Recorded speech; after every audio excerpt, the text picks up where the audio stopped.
Are you trying to figure out how to book lightning lanes for your next Walt Disney World vacation? Stay tuned. I'm going to show you how to do it in real time. I'm stressed.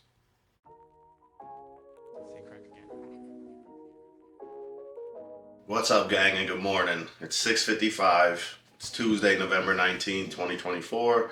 We are 7 days out from our Walt Disney World vacation, which means it's time to book lightning lanes. So, I'm going to show you guys how to do this in real time. Don't mind me while I pace around. Get a little anxious doing this, even though I've been doing this for a while now. Pretty efficient, I would say. It's still a little bit stressful, all right? So we're gonna log in. What I'm gonna do for you guys, so you guys don't just sit here and watch me stare at my phone, is right over here. I'll put my screen recording and you guys will see exactly what the process is for booking lightning lanes, individual lightning lanes. We are not gonna be booking the $500 lightning lane package today, maybe in a future video, so subscribe and wait around for that one.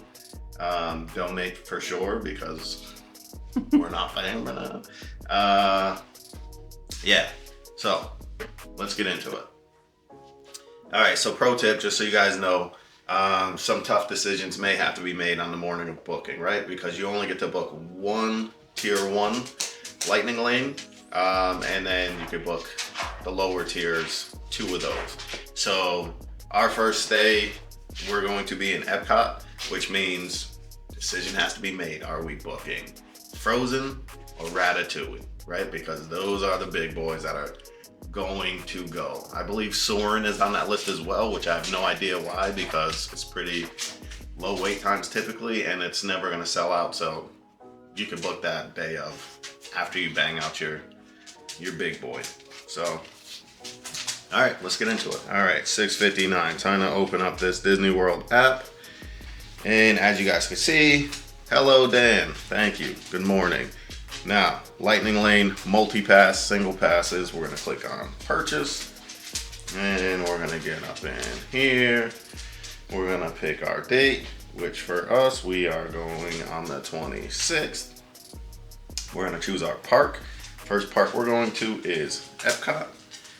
Lightning lane multi-pass for this day is $21 per guest. And if you want Cosmic Rewind, that's an additional $18 per guest. And we're doing all of that. So make your selections and then you scroll down and click on continue. You gotta select your party. So I'm gonna select all, me, Rude, Bells, and Dominic. Subtotal so far, $156. So you don't have to pay for this. If for some reason you, the rides that you want are sold out, right? And again, we have 7 days, so chances are good that they're not gonna be sold out. So we get to pick one from this group of Frozen, Remy, Soarin', and Test Track. Test Track currently unavailable, but when it's open, that's gonna be your tier 1. As you can see up top, you have 5 minutes once you're in this part to like finalize your selections. So Rude and I had a discussion offline, and we're gonna book Frozen for sure. And then we get to pick 2 from tier 2. So, you know, again, in Epcot, it's not that serious because your choices are Pixar Short Film Festival, never has a long wait. Figment, never has a long wait. Living with the Land, sometimes, especially around, you know, holiday season. Mission Space can get up there.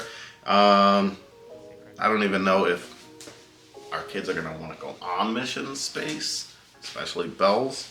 So, Rude, what do you think? Spaceship Earth for sure, right? Mm-hmm. Living with the Land or Mission Space? You do green. So we're gonna go Mission Space then. Mm-hmm. The other thing to consider too is you definitely want to get like a burner ride, so something that you know you could get as soon as, you know, park opens, which in this case, Mission Space or Spaceship Earth are both gonna work for that, and you're gonna be able to bang that out and then book a top tier ride right away, typically. So it looks like actually our Spaceship Earth, the earliest time is not until 1:05. So I'm gonna go back and see if we can get something earlier with Living with the Lamb. All right, 10:45, that's not too bad. So we got a 10:45 for Cosmic Rewind. We could pick our time since we are paying for it. But again, the early morning is sold out already. These folks are up and on it, right? So Cosmic Rewind, we'll just go at 1:55 because we have Spaceship Earth at 1:05, so we'll be up in front of the park at that time anyway. So that should work.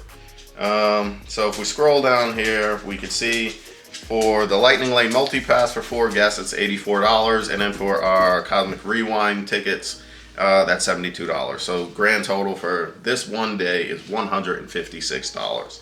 So we're gonna get in here, get my payment info, which you guys don't care about, and we're gonna make that purchase. $166 after taxes. Boom, order confirmed. Order is confirmed. So that's pretty much that. The next thing we're gonna do is on Wednesday the 27th, we have a Christmas party. So we're just gonna do like a Disney Springs, maybe hit up Gideon's and go to the Christmas party. So our next park day is actually on the 28th. And that's going to be Disney Hollywood Studios. On that day, $27 for multi-pass, $25 for Rise of Resistance each. So we're looking at, when we select everybody, $208 for the multi-passes. We get in here, we can pick 1 or 3 of these. The one banger I'm definitely going with without even consulting Root is Slinky Dog Dash, right? The other ones are Mickey and Minnie's, Millennium Falcon, and Rocket Roller Coaster. They're all fire, right? Like, Hollywood Studios has a lot of good rides. So we need to pick 2 secondary attractions. We could choose from Swirling Saucers, Beauty and the Beast live on stage, which you don't need a lightning lane. Do not use lightning lanes for shows. Don't do it. Waste of your time. Muppet Vision, definitely do not book a lightning lane for that. So the other things we have is Tower of Terror, which we will book, and Toy Story Mania. Those are going to be kind of your big boys. If we look like we're getting pushed way out late in the day, then we may put a Swirling Saucer in there just to get it over with. But here we go. We have Tower of Terror is at 11 a.m., 3 p.m. for Rise of Resistance, 4 p.m. for Toy Story Mania, 5 p.m. Slinky Dog Dash.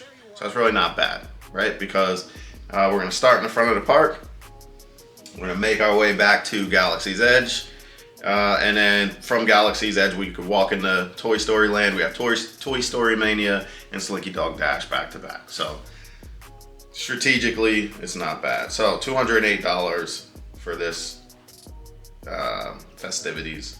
On this day, then you have some taxes, $221 total. And this is how you book lightning lanes and how you spend $500 before the sun comes up. So that's pretty much it. You know, there's other parks that you could do this in. We're just going for a short stay. We're only doing like 3 days in Disney and then shooting over to Universal. So 2 park days, 1 party day. There are no lightning lanes for the party days. So just, you know, plan accordingly, kind of prioritize. If you're gonna do rides, do your rides. If you're gonna do characters, do characters. Probably not doing both. It's a lot to do on party days. So yeah, that's Lightning Lane, multi-pass, single pass. Comment below if you have any questions, comments, concerns, if you would have done it differently. Let us know. Be sure to like and subscribe. Follow this playlist for more Disney content. Holla.